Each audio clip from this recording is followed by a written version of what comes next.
In this unit, we're going to talk about virtualizing the data center. So in the previous units, we talked about how virtualization works, a little bit about the cloud, and then I talked about virtualizing workstations, just the one operating system or a workstation operating system and using, some virtualization tools that we can use for testing and things like that. But now we're going to take it to the next level and talk about the virtualization process in the data center. And when we talk about data center virtualization, we're not just going to talk about virtualizing the computers, but we also have to talk about virtualization for networks and virtualizing storage. And hopefully, if you haven't done so already, if you think you need to level set on networks and storage, I have some presentations that you can watch that are optional for networks and storage, and a little bit about how we might use that in virtualization. But of course, in this presentation, I'll talk more specifically about that. So specifically, our objectives are to describe the need for virtualization in the data center and cloud environments. We're going to compare features that are found in VMware's product and Hyper-V. Those are two of the major data center virtualization products. VMware probably has the lion's share of the market, and Hyper-V is catching up because it's a Microsoft product, and it's getting, of course, a lot better because they've, been developing it over the last 10 years. So it's been around for a while, not as long as VMware, but I think it's a good product in its own right, and it's certainly going to come into the market a little bit more. We're going to describe the VMS file system, which we talked about in my storage optional presentation, and compare it to Microsoft's NTFS file system, which is used for Hyper-V. And then we'll identify data storage features found in both VMware and Hyper-V and talk about some of those data storage features and how they can help you. We'll identify different types of networks that are needed to support data center virtualization and network components and features used in data center virtualization. So we'll talk about virtual switches, port groups, virtual adapters, NIC teaming, all these technologies that we require when we go to a virtual data center. So as far as data center virtualization goes, why do we do this? Why do we talk about it? I've probably mentioned before that virtualization is all the rage. It's not a fad, it's here to stay. Most data centers are either already virtualized or moving in the virtual direction, and there's a lot of good reasons to do that. One of the things that in the reading that I gave you in Blackboard, I talk about hyperconvergence, which is the term used to describe virtualized data centers. It's the process of the hypervisor being used to converge CPU, memory, storage, and networking into resource pools that anyone can use and can allocate. So it's sort of stepping beyond the hardware world that most of us used to be familiar with. And it's funny. I think a lot of you guys and girls that take a class like this, just 10 years ago, we prepared students for a world of physical machines and physical data centers and lots of infrastructure that was all physically manifested. But today, I think a lot of you guys are going to go out into the market and out into the field, and from day one, you're going to be in a virtual environment. So, a lot of this stuff might feel a little bit more natural to some of you who are kind of growing up in this virtualized world. But in the old days, we had physical computers that had to get allocated, and you were sort of limited to what that physical device could do.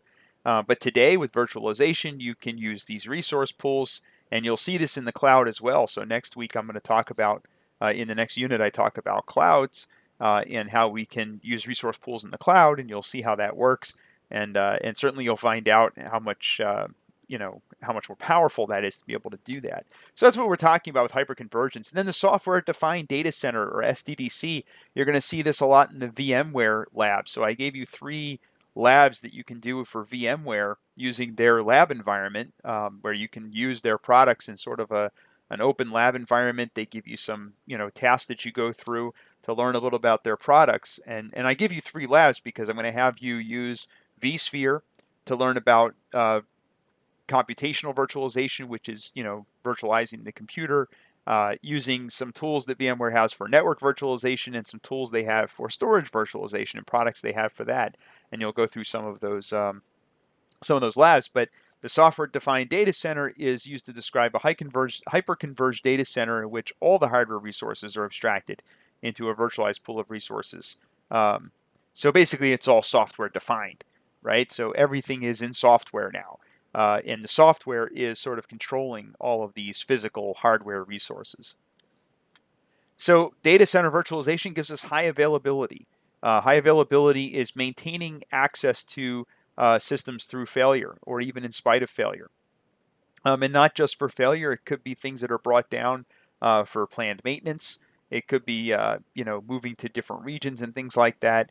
So high availability has become important. We want to make sure that our IT infrastructure has what some people call 5 nines of uptime. If you ever hear that term, they mean that it's online 99.999% of the time. And you could discuss that in the discussion board. 99.999%. What is that? How many hours, days, weeks, or months in a year are we down if we have 99.999%? And is that enough? What's the next nine? What's 6 nines of uptime? Is that going a little too far? And even if you step down to 4 nines of uptime. But the goal is usually around 5 nines of uptime, which means very little downtime every year.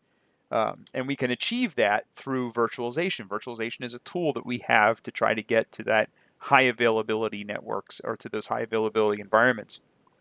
So data center virtualization, it basically can, typically we use bare metal hypervisors or type 1. So in the previous unit, we used type 2 hypervisors, and we looked at type 2 hypervisors, which are basically software installed within the operating system that's the hypervisor. In this unit, all the hypervisors we're talking about would be type 1 or bare metal hypervisors because of the performance gain. We can't, unfortunately, do labs directly on those. It'd be hard for me to have you guys install a type 1 hypervisor, a bare metal hypervisor on, say, your laptop. It probably really isn't possible to do that, at least at this time. You have to have, some hardware, a server, something like that to set it up, which is hard to do virtually in a class like this. So instead, the 3 labs that I give you let you play with VMware's products in a virtual environment. They let you use their products in a simulated way so you can see how they work and you can see how they're configured and things like that. So hopefully it'll get you familiar with how these type 1 hypervisors work, even though you can't actually get your hands dirty and use one. For sure, if you want to try a type 1 hypervisor, I'll talk about this in a few minutes, but there are some free ones that you can download and install on some hardware if you have appropriate hardware to do that. So they have high scalability. So virtualization gives us high scalability because it can handle many different, many CPUs and a lot of RAM. 4 terabytes of memory, that's a lot. But it's really not that much if you're running hundreds of virtual machines, right? So if I have 100 virtual machines and I have to divide that 4 terabytes of memory amongst those 100, now all of a sudden 4 terabytes doesn't seem like a lot. And likewise, 64 CPUs is not really that much at that point. But we need that scalability in order to scale up our virtual infrastructure so we can leverage that ability to share this infrastructure. And by the way, the bigger, the more resources you have in the physical layer, the more flexibility you have and the more scalability you're going to have at the virtual layer. And not just the scalability factor, there's also efficiency. So you have much better efficiency with all of that power because now you can. It's the law of averages, right? If you have more machines, you can have more over. You can overload more of those resources because with the law of averages, it gets spread out, right? It's like an insurance company. If you had an insurance company with 100 people versus an insurance company that has millions of people, the one with millions of people can spread that risk much more efficiently, much more effectively. And the same thing with our virtualization. Most of them offer backup and disaster recovery capabilities and services. We'll talk about some of that as well. So VMware, so we'll talk about 2 products, vSphere and Hyper-V. VMware's product, vSphere, is basically their commercial product for virtualization. The vSphere ESXi hypervisor is the actual hypervisor, the type 1 or bare metal hypervisor. And you would pair that with the vSphere client, which you use to access the hypervisor from remote systems. So that's how you manage.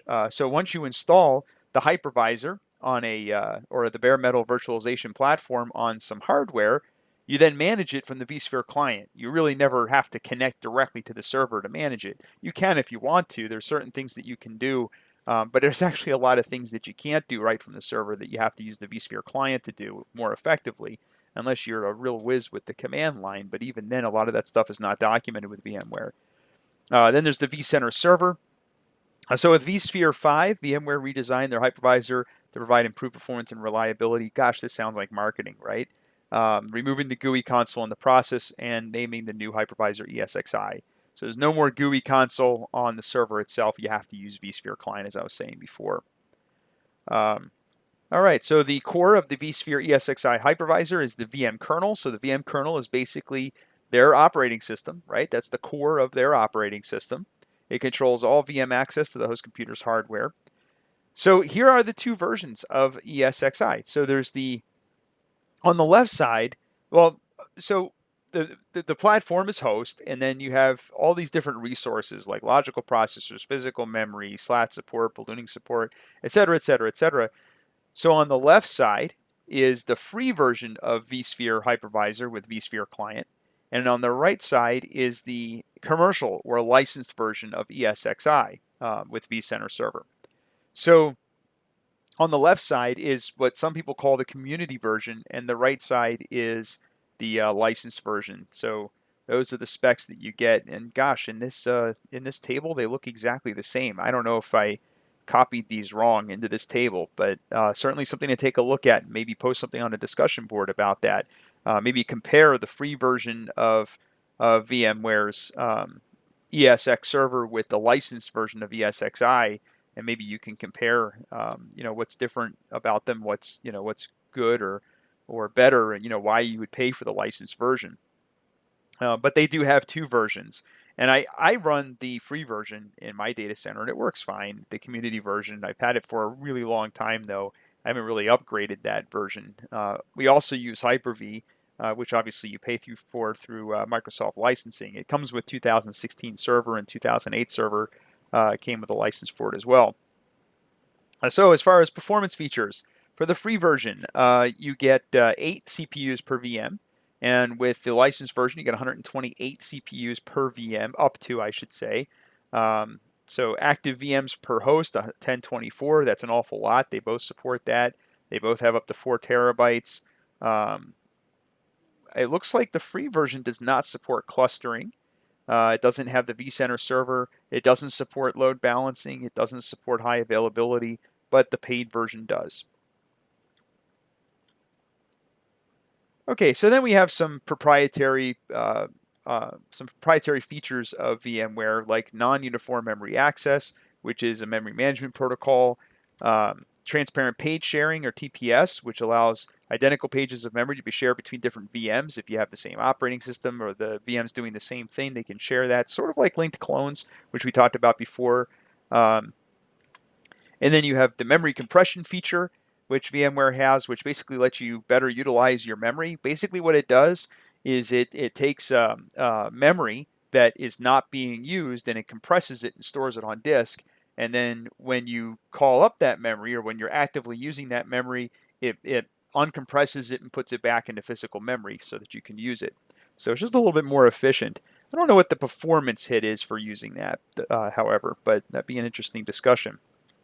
Hot add support. So vSphere allows you to dynamically change the number of CPUs and how much memory it has while it's actually running, which again is something we can't do in the physical world, right? If you have a physical server, it'd be difficult to just randomly add memory without turning the server off. Or if you wanted to change the number of CPUs, you can't just plug another CPU in a server while it's running. But with virtualization, with vSphere, you can do that with the ESXi. So you can change the number of CPUs and memory while it's running without having to take the server down.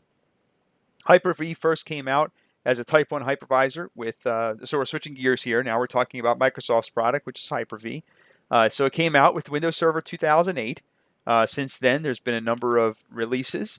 Currently, it comes with Server 2016 as a newer version of Hyper-V, obviously than what came out with 2008. So they're continuing to develop it. They also have a system center used to manage multiple hosts, very similar to vSphere. It's the same idea. So it's kind of in the similar vein as the vSphere client that you use to manage your VMware server. All right, and it does provide clustering and high availability, like we talked about with VMware. So it has that as well. We'll talk more about clustering with networks and storage later. So here's the different versions in 2008. Hyper-V versus 2016 Hyper-V. So you can see here that you can have 64 logical processors in 2008, but 512 in 2016, up to 24 terabytes of physical memory in 2016. Gosh, that's a lot of memory.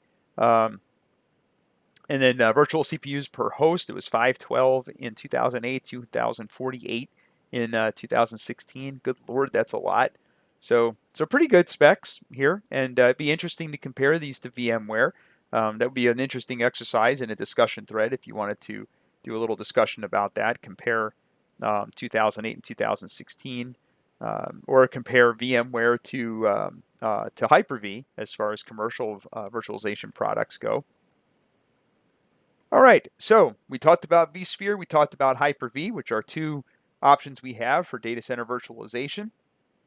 And both of those have features for storage, for virtualizing the storage, and virtualizing networks. They have different features. Some of them do one better than the other, but they both have these features. So let's talk about storage. So the data store is the generic term that we use for a container or storage volume that holds the VM files. So a data store is where we store those VM files. Now, I mentioned earlier that with virtualization, when we create these virtual disks, they're typically they are very large files, larger than we might be used to working with. So there are some unique um, capabilities that we have to have for data stores with virtualization. So they have to be able to handle those enormous file sizes efficiently. So it takes a little bit of different technologies to make that work.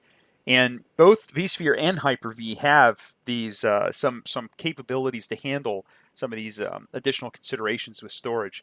Which, if you look at the features in both vSphere and Hyper-V, they'll talk about how they can handle these large file sizes. You have to not only be able to store these huge files, you have to be able to efficiently move them from one host to another, and there's different features to do that. I think the vSphere features to do that are a little bit more well understood, so I'm going to talk about those here as opposed to the Hyper-V features for that, and we'll look at that vernacular. So storage tiering is basically where we have different tiers for performance and speed for our storage. So we might have one tier, like a higher level tier for storage that has to be very fast and has to have high performance versus a lower level tier for maybe applications that don't require that. So there are different tiers, and you'll see this in cloud as well. When we talk about the cloud later on, you're going to see that when you create resource pools in the cloud, you can use the different tiers of storage, and you'll also see that it gets really expensive if you have the higher tier storage, not only in capacity, not just size, but also in the performance levels. It can get pretty expensive. You also have data duplication. So in many cases, we want to be able to read and write data and have it replicated or duplicated to multiple locations, multiple storage devices or data stores. So a lot of these virtualization platforms like vSphere and Hyper-V allow us to do that. And they make it transparent for us as well. So type 1 hypervisor accesses its data stores using either the host computer directly attached disk drive or through a network attached storage system, like a NAS, which we talked about earlier. So we talked about NASs earlier. So a NAS is one technique that we can use. Now, I'll tell you one of the nice things about NASs, as opposed to direct attached to disk drives. We're going to talk about some features with virtualization that allow you to migrate virtual machines from one host to another or from one place to another and be able to run those virtual machines from different hosts. If it's a direct attached disk drive, it makes it very difficult to do that. But when you're using network attached storage or NASs to store this data, it becomes much easier to move, or you get much more flexibility in from where you're running these virtual machines. And we'll talk about that later on. So definitely a NAS is a good option as opposed to direct attached storage. And I think you'll find that in most enterprise data centers that are virtualized, they're using a NAS. I should mention that SANs can also be used. There's also ways to leverage SANs to do this as well. All right, so like I said, network attached storage, and then storage area network can also be used. So here's just an architecture diagram from some of the reading that I gave you that shows you from a very high level just how these different pieces connect to each other, just so you can get some kind of sense of how the storage or what the storage architecture looks like. So a storage area network, as I said, Type 1 hypervisors can also use this. So a Type 1 hypervisor can use its own file system format and directly manage the files in its data store. So VMware has its own file system called VMFS, and Hyper-V uses NTFS, which is the same file system that we use with the operating system. A SAN can provide higher speed performance than a NAS, which I didn't mention before. I probably should have, but so a NAS is great. It's easy to configure, easy to set up, but a SAN gives you much better performance.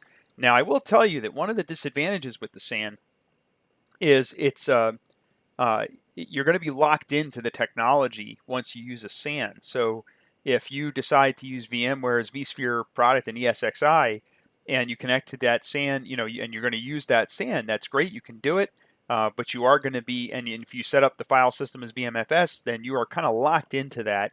And in order to migrate that to something like Hyper-V, you have to migrate it to a different technology. But it's not a big deal because chances are it's a many-year investment when you're making these decisions. And the performance gain that you'll have using a SAN is definitely going to be well worth it. So SANs are definitely a good option. So SANs are based on either Fiber Channel or iSCSI. We talked about these before, right? So we talked about Fiber Channel over Ethernet if you watched my optional video. So I don't want to spend a whole lot of time explaining what iSCSI and Fiber Channel is, but just understand that you can use those technologies with either Hyper-V or VMware. So clustering is where we have multiple systems all handling some of the workload, and you can lose nodes in a cluster and you have no downtime, or very little downtime, very little impact to the infrastructure. So basically it provides users with continuous access to applications, so it's transparent to the users. So users would have no idea that there's a failure. Think about using things like Google or Gmail or something like that. They almost never go down. The hardware that supports that probably goes down all the time. I'm sure that Google's data centers have failures all the time, but they're completely transparent to us because of clustering. So we're not aware that they even have those issues. They're perfectly routine having those failures. So that's really what clustering is. This is just a quick high level, again, a very high level diagram that shows you the concept of clustering. So in this case, we have two servers, server A and server B, and we have a client that's accessing server A and server B. There's a content switch, that's a special type of switch that handles the traffic going to app A or to server A and server B. And there's really kind of two types of clustering. You have failover clustering and active clustering. Failover clustering is if you have a failure of one server, all of the everything moves to server B, but it actually has to move. Server B kind of sits quietly in the corner waiting for server A to fail. An active cluster is where both servers are actively doing the work, but if one of them goes down, the other one just takes over the full workload. We'll talk more about this later on. I'm going to talk about clustering when we talk about redundancy and cloud, when we have our cloud discussion. So we'll come back to that later on in the course. As far as VMware storage goes, VMware uses VMFS, which I talked about in our optional storage discussion. So VMFS is basically it's their own file system, which is much higher performance for the types of files that we use with VMware, which again are larger files. And there's of course some other features that we have to worry about, such as being able to dynamically increase the capacity while a VM is running. In other words, you can change the hard drive size of a virtual machine dynamically, even while it's running if you're using VMFS, which is pretty convenient. Sub-block addressing to make efficient use of storage for small files. Provide virtual disk files up to 2 terabytes in size, which is pretty big. That's a huge file size, right? A single file that's 2 terabytes is enormous. So VMFS being able to support that's important. The VMDK is actually the file format for the virtual disk file itself in VMware, if you're using VMware. All right, so for VMware storage, they do have the ability to do clustering and high availability. So VMware clustering provides the infrastructure necessary for high availability and load balancing across several vSphere hosts. So let's take a look at that. I'm going to fast forward here. So VMware also has fault tolerance capability, which is important. So fault tolerance basically means that if there's a failure, a second copy of VM can be kept running on a second vSphere host, and it can keep it updated with a beacon packet so they can keep it updated to two different hosts and replicated, fully replicated. So when one fails, the other one can take over. Again, that's the concept with clustering. So vMotion is the feature in vSphere. I really kind of wanted to get to this. So vMotion, there's two sort of flavors of vMotion, but the idea behind vMotion is being able to easily move virtual machines in an automated way between different platforms and different servers. So vMotion allows you to migrate a VM from one vSphere host to another, or from one VMware ESX host to another. Storage vMotion, or SVMotion, is a little bit different than vMotion.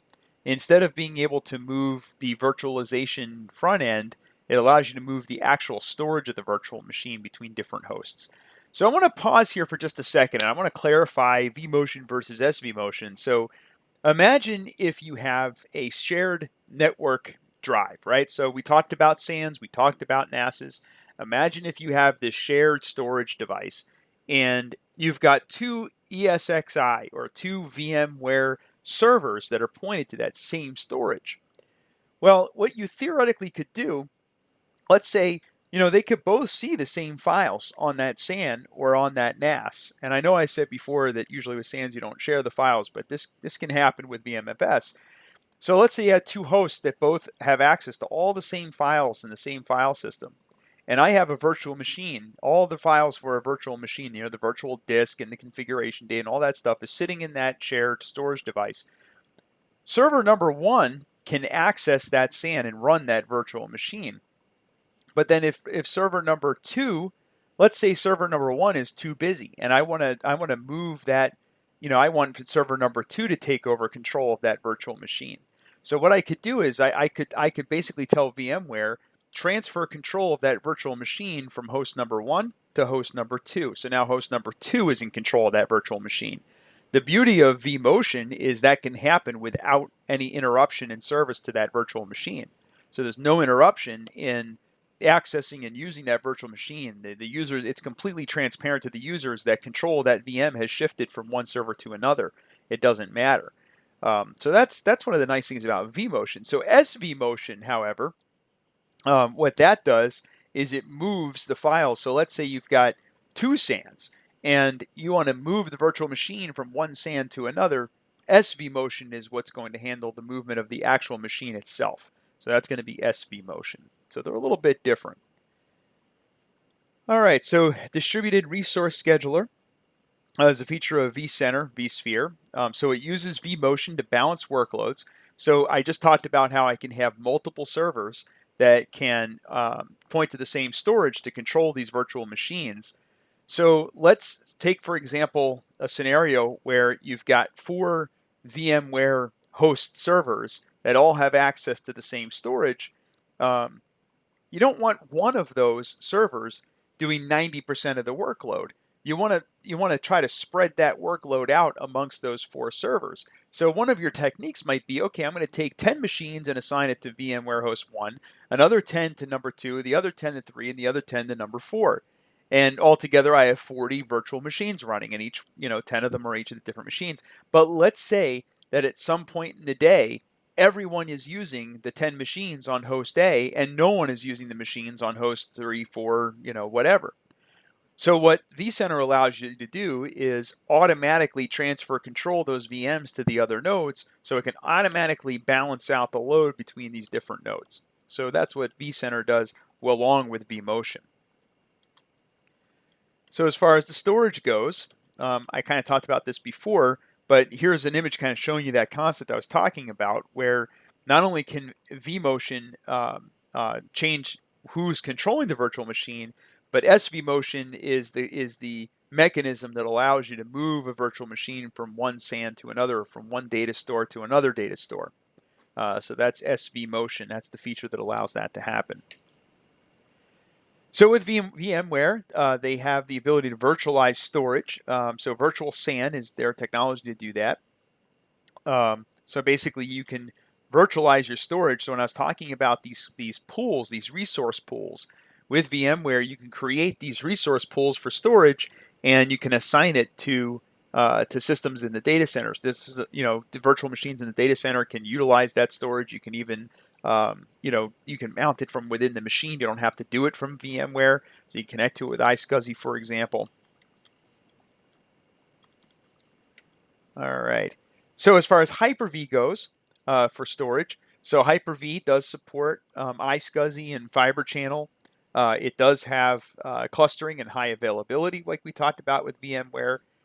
They do have storage tiering. So a lot of these features that I talked about in VMware do exist in Hyper-V. I have to admit that I'm not as familiar with Hyper-V as far as these features go as I am with VMware. But I do know these things are all possible.